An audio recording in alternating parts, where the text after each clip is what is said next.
CPI സംസ്ഥാന secretary Binoy വിശ്വത്തിനെതിരായ CPI Ernakulam ജില്ലാ സെക്രട്ടറിയുടെ ശബ്ദ സന്ദേശത്തിൽ സംസ്ഥാന നേതൃത്വം ജില്ലാ നേതൃത്വത്തോട് വിശദീകരണം ചോദിച്ചു. ബിനോയ് വിശ്വം പുണ്യാളനാകാൻ ശ്രമിക്കുകയാണെന്നും അദ്ദേഹത്തിന് നാണം കെട്ട് ഇറങ്ങിപ്പോകേണ്ടി വരുമെന്നുമായിരുന്നു ശബ്ദരേഖയുടെ ഉള്ളടക്കം.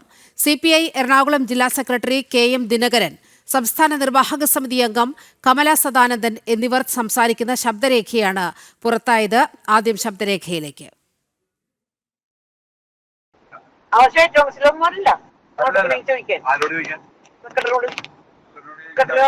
ഈ ബീനടുത്ത് പോയിട്ട് ബീനെ കുട്ടി പോണ ആൾക്കാരൊക്കെ ഉണ്ട് കേട്ടോ. ബീന ഭരണത്തിൽ ഏർപ്പെടാൻ തുടങ്ങിയ പിന്നെ ബാക്കിയുള്ള പിന്നെ എല്ലാരും ബീനെടുത്തേക്ക്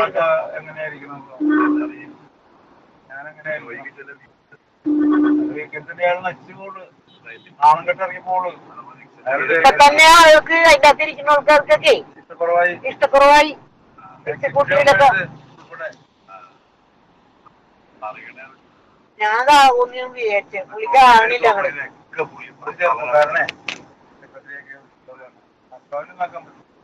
സന്തോഷ് കുമാറിനെ അവന്റെ ടൈം അവന്റെ കഴിയാറായി. മൂജോൺ എന്നോട് ചന്ദ്രപ്പ പറഞ്ഞതേ, ചന്ദ്രപ്പ പണ്ട് എന്നോട് പറഞ്ഞേ നമ്മൾ ആരോടും ചോദിക്കാൻ നിൽക്കരുത്. ഞാനവിടെ ഇംഗ്ലീഷില് തർജ്ജമ ചെയ്ത് പറയുമല്ലോ, നാഷണൽ കൗൺസിലേ എന്റെ രാഷ്ട്രീയം ഞാൻ അവിടെ പറയും. സന്തോഷത്തോട് ചോദിച്ചിട്ട് എന്ത് കാര്യത്തിനും സന്തോഷം. അപ്പൊ എനിക്ക് മനസ്സിലായി ഏറ്റവും കൂടുതൽ ഇഷ്ടം ചന്ദ്രപ്പ സഖാവിന് സന്തോഷിനാണ്.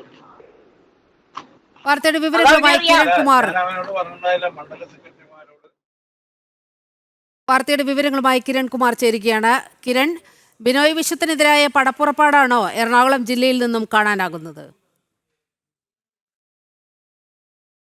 പാർട്ടിക്കുള്ളിൽ വിഭാഗീയതയില്ല എന്ന് ബിനോയ് വിശ്വം അടക്കമുള്ള ആളുകൾ അവകാശപ്പെടുന്നതിനിടയിൽ തന്നെയാണ് ജില്ലയിലെ രണ്ട് നേതാക്കൾ തമ്മിൽ സംസാരിക്കുന്നതായിട്ടുള്ള ശബ്ദ സന്ദേശം പുറത്തു വന്നിരിക്കുന്നത്. CPIയുടെ ജില്ലാ സെക്രട്ടറി KM ദിനകരനും സംസ്ഥാന നിർവാഹക സമിതി അംഗമായിട്ടുള്ള കമല സദാനന്ദനും തമ്മിൽ സംസാരിക്കുന്ന ശബ്ദരേഖയാണ് ഈ പുറത്തു വന്നിരിക്കുന്നത്. ഇതിൽ പ്രധാനമായിട്ടും ബിനോയ് വിശ്വത്തിനെതിരായിട്ടുള്ള വിമർശനങ്ങൾ ഉയരുന്നതോടൊപ്പം തന്നെ ബിനോയ് വിശ്വത്തിൻ്റെ സഹോദരി ബീന പാർട്ടിയുടെ ഭരണകാര്യങ്ങളിൽ ഇടപെടുന്നു എന്നടക്കമുള്ള വിമർശനങ്ങളും ഉയരുന്നുണ്ട്.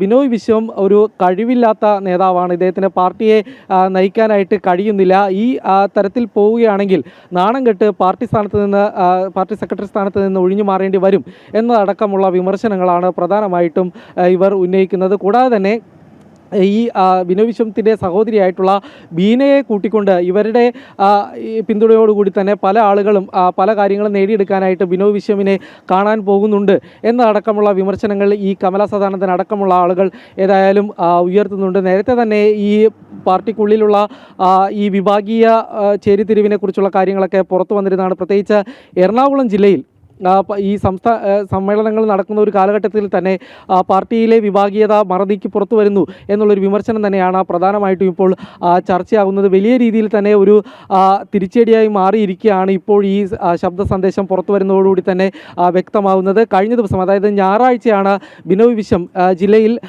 നടന്ന പാർട്ടി പരിപാടികളിൽ പങ്കെടുക്കുകയും പിന്നീട് മാധ്യമപ്രവർത്തകരോട് ഇവിടെ വിഭാഗീയത ഇല്ല എന്ന കാര്യം പറയുകയും ചെയ്തിരുന്നത്. എന്നാൽ ഇതിനിടയിൽ തന്നെയാണ് ഇപ്പോൾ ശബ്ദ സന്ദേശവും പുറത്തു വന്നിരിക്കുന്നത്. നേരത്തെ മുൻ ജില്ലാ സെക്രട്ടറി ആയിട്ടുള്ള P രാജുവിൻ്റെ മരണവുമായി ബന്ധപ്പെട്ട് പാർട്ടിയിൽ ഇരുവിഭാഗങ്ങളായി തിരിയുകയും പാർട്ടിക്കെതിരായിട്ട് അടക്കം ആരോപണങ്ങൾ ഉന്നയിക്കുന്നതുമായിട്ടുള്ള സാഹചര്യങ്ങൾ ഉണ്ടായിരുന്നു. ഇതിനെ തുടർന്ന് 20ഓളം പേരെയാണ് 2 മാസങ്ങൾക്കിടയിലായിട്ട് പാർട്ടിയിൽ നിന്ന് നടപടികൾ സ്വീകരിക്കുന്ന ഒരു സാഹചര്യം ഉണ്ടായിരുന്നത്. ഇതിനിടയിൽ തന്നെയാണ് ഇപ്പോൾ ഈ ഒരു സമ്മേളനത്തിൻ്റെ കൂടി കാലഘട്ടത്തിൽ പാർട്ടി സംസ്ഥാന സെക്രട്ടറിക്ക് എതിരായിട്ടുള്ള വിമർശനവുമായിട്ട് പാർട്ടിയിലെ 2 നേതാക്കൾ തന്നെ രംഗത്തെത്തിയിരിക്കുന്നത്. നീലിമ.